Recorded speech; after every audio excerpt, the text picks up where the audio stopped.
Estamos siguiendo la lectura de la traducción del libro El Testigo Viviente. El título de hoy es 666, el misterioso número de Apocalipsis 13. Taylor G. Bunch nació en 1885 y sin un entrenamiento ministerial específico se convirtió en un destacado pastor evangelista.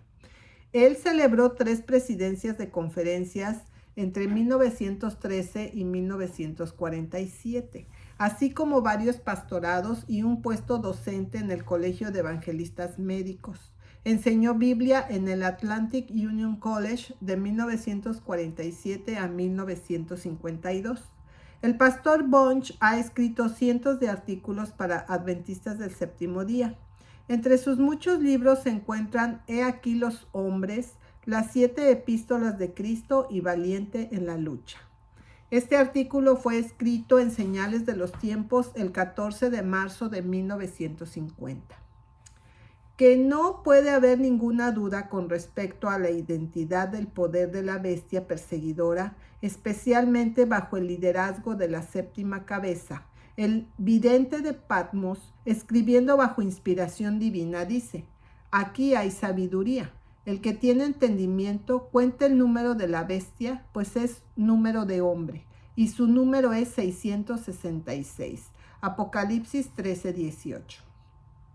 El mismo idioma indica que la numeración de la bestia no solo es posible, sino que Dios tiene la intención de que sea dado a conocer a aquellos que estudian y explican esta profecía. De hecho, el consejo de contar el número de la bestia es virtualmente una orden.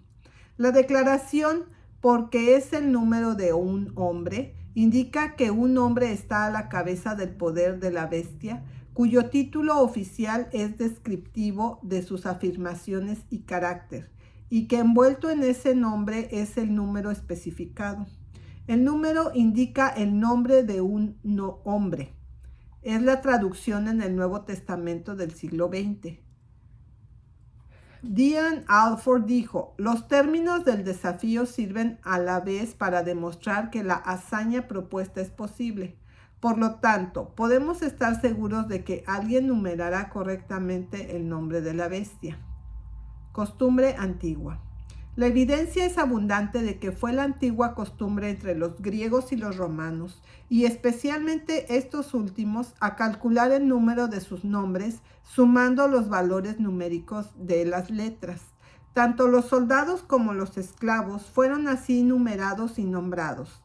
Adam Clarke dijo sobre esta práctica antigua: el método de representar números por letras del alfabeto dio lugar a una práctica entre los antiguos de representar nombres también por números. Ejemplos de este tipo abundan en los escritos de paganos, judíos y cristianos.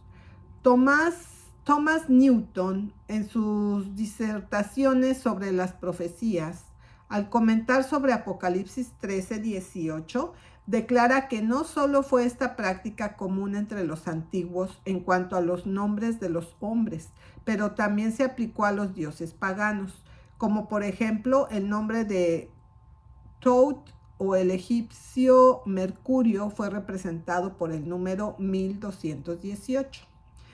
El nombre de la bestia. El número de la bestia se identifica por el nombre de la bestia, que es el nombre de un hombre. Las letras numéricas de cuyo título oficial componen el número 666. Es el número de un hombre y no el número de Dios. Y este hombre del pecado, relacionado con el misterio de iniquidad, se exalta a sí mismo sobre todo lo que se llama Dios o se adora. Entonces, que él como Dios se sienta en el templo de Dios, mostrándose que él es Dios. Segunda de Tesalonicenses 2, 3, 7 y 4. Que el anticristo aquí descrito es idéntico al cuerno pequeño de la visión de Daniel. Es reconocido tanto por escritores protestantes como por escritores católicos. Vea Daniel 7. Dado que el poder de la bestia bajo la séptima cabeza se describe como continuando durante más de 12 siglos, el nombre puede que nunca se aplique al apellido personal o familiar de ningún hombre, sino que debe encontrarse en el nombre oficial o dinástico que se aplica a todos los que ocupan la posición de jefe o gobernante de la institución u organización descrita en la profecía. Esta importante provisión de la profecía debería servir de una vez para eliminar las muchas conjeturas que intentan fijar el número 666 a una sola persona, independientemente de su carácter o carrera. Si nuestra premisa es correcta, encontraremos este número en las letras numéricas del nombre o título oficial con el que el titular de la jerarquía romana pretende ser el sucesor y representante de Cristo, como cabeza de la iglesia en la tierra. Debería también ser un título que sea blasfemo, pues la bestia se caracteriza por alguien que tenía el nombre de blasfemia y que abrió su boca en blasfemia contra Dios para blasfemar su nombre. Se han hecho reclamaciones por y en nombre del Papa que encaja perfectamente a este gobernante en el molde profético. En el diccionario eclesiástico de Ferraris, un católico romano trabajó en el artículo. El Papa, leemos, el Papa es de gran dignidad y tan exaltado que no es un mero hombre, sino como si fuera Dios y el vicario de Dios. El Papa es como si fuera Dios en la tierra, único soberano de los fieles de Cristo, Rey de Reyes, que tiene plenitud de poder, a quien ha sido confiado por el omnipotente Dios la dirección no solo del reino terrenal, pero también del reino celestial. Traducido del latín. El Papa reclama todos los nombres y títulos que se aplican a Cristo, porque dice ser el vicario o vicerregente de Cristo en la tierra. Leemos. El Papa es el vicario de Cristo, sucesor de San Pedro y cabeza visible de la Iglesia. John Joseph McVeigh, Manual de la Doctrina Cristiana, página 123, publicado en Filadelfia en 1914.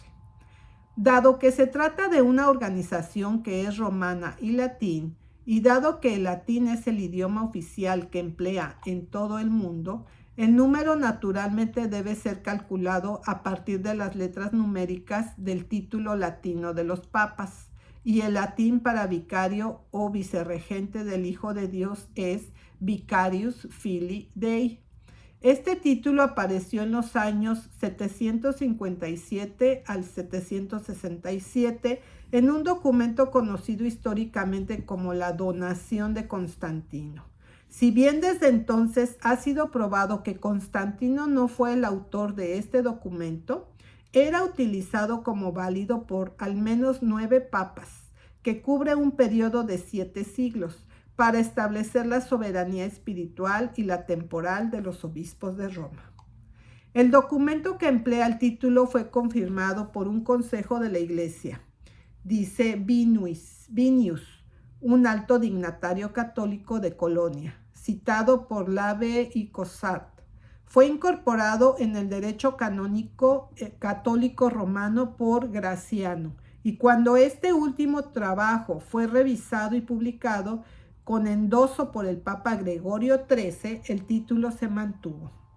Cuando Lucius Ferraris escribió su elaborado trabajo teológico alrededor de 1755, dio bajo el artículo Papa el título Vicarius Filii Dei y citó la ley canónica revisada como su autoridad. Nuevamente, cuando el trabajo de Ferraris fue revisado y ampliado y publicado en Roma en 1890, el documento y el título todavía eran retenidos. Urias Smith, Las profecías de Daniel y Apocalipsis, página 622. La suma de los números romanos de este título latino de los papas, usando la B en lugar de la U, como era la costumbre anterior, es 666. La B es 5, la I 1, la C 100 y 1 U o V5, I1, L50, I1, I1, D500, I1. Hace aproximadamente un siglo, 2 o 3 testigos declararon que vieron este título latino en la triple tiara o corona del Papa. Las letras estaban hechas de joyas que eran claramente visibles cuando el Papa pasaba por la calle en procesión. A la fecha, evidencia para corroborar esto de fuentes católicas se limita a 2 declaraciones que aparecieron en el popular diario católico, Our Sunday Visitor, del 15 de noviembre de 1914 y el 18 de abril de 1915. La declaración en el número del 18 de abril de 1915 es la siguiente. ¿Cuáles son las letras que se supone que están en la corona del Papa y qué significan en todo caso? Las letras inscritas en la mitra del Papa son estas: Vicario Filii Dei, que es el latín para vicario del Hijo de Dios. Los católicos sostienen que la Iglesia, que es una sociedad visible, debe tener una cabeza visible. Cristo, antes de su ascensión al cielo, nombró a San Pedro a actuar como su representante. Tras la muerte de Pedro, el hombre que sucedió en el cargo de Pedro como obispo de Roma fue reconocido como cabeza de la Iglesia. De ahí a el obispo de Roma, como cabeza de la Iglesia, recibió el título Vicario de Cristo. Tengo una copia fotostática de esta página de Our Sunday Visitor. Algunas autoridades católicas ahora desafían a los protestantes a producir pruebas de que este título latino alguna vez estuvo en la mitra. Sin embargo, no es en absoluto necesario en la interpretación de esta profecía para mostrar que el título ahora es o nunca estuvo escrito en la mitra o corona del Papa. La profecía es cumplida tan completamente por el hecho de que los papas a través de los siglos han afirmado ser vicarios Filii Dei o vicerregente del Hijo de Dios. A la luz de las afirmaciones, carácter e historia de la larga sucesión de gobernantes papales, ¿quién puede cuestionar la solicitud que hemos hecho a identificar al número de la bestia? ¿Qué otra aplicación incluso se acerca a ella con razonabilidad en vista del testimonio de la historia?